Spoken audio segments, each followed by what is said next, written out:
নওগাঁর বাজারে কমেছে সবজির সরবরাহ। এতে ঊর্ধ্বমুখী প্রায় সব ধরনের সবজির দাম। 40 টাকা কেজি নিচে মিলছে না কোনো ধরনের সবজি। এ নিয়ে বিস্তারিত জানাতে নওগাঁ পৌর পাইকারি বাজার থেকে যুক্ত হচ্ছেন সহকর্মী আব্বাস আলী। আব্বাস, প্রকারভেদে সকল সবজির দাম কেজিতে কত টাকা বেড়েছে, আর সরবরাহ সংকট নিয়ে ব্যবসায়ীরা কি বলছেন?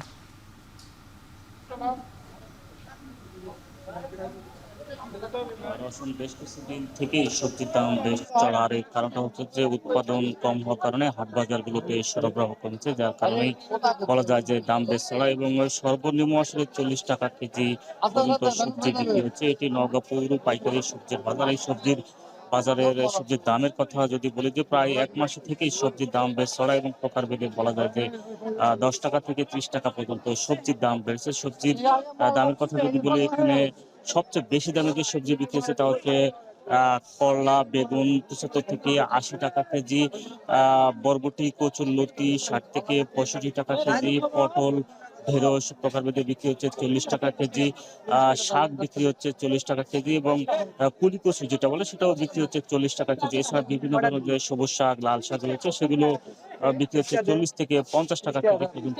তবে সবচেয়ে কম দাম বলা যায় যে একমাত্র পেঁপে বিক্রি হচ্ছে 20 টাকা কেজি। এছাড়া মরিচ এক সপ্তাহের ব্যবধানে কেজিতে 30 টাকা বেড়ে এখন বিক্রি হচ্ছে 150 টাকা কেজি পর্যন্ত। আর সবজির দাম বাড়ার কারণে হিসেবে ব্যবসায়ী এবং কৃষকরা বলছেন যে বেশ কিছু দিন থেকে মাঝে মধ্যে ভারী এবং মাঝারি বৃষ্টি হচ্ছে, আর এই বৃষ্টির কারণে সবজির যে জমি রয়েছে সেগুলো পানি জমছে এবং শাকসবজিতে পচানি রোগ দেখা যাচ্ছে। এই কারণে আসলে সবজি নষ্ট হওয়ার কারণে শাকসবজি উৎপাদন কম হচ্ছে, এবং উৎপাদন কম হওয়ার কারণে এই হাট বাজারগুলোতে সরবরাহ কমে আসার কারণে দাম বেশি। আর দাম বেশি হওয়ার কারণে ক্রেতারা অনেকটা ক্ষোভ প্রকাশ করেছেন, যেহেতু সবজি নষ্ট হচ্ছে এবং এই পচানি রোগ নিয়ন্ত্রণে কৃষকরা আসলে কীটনাশক, বাড়তি পরিমাণ কীটনাশক দিতে তারা বাধ্য হচ্ছেন, কিন্তু তারপরও আসলে তা নিয়ন্ত্রণ করা সম্ভব হচ্ছে না।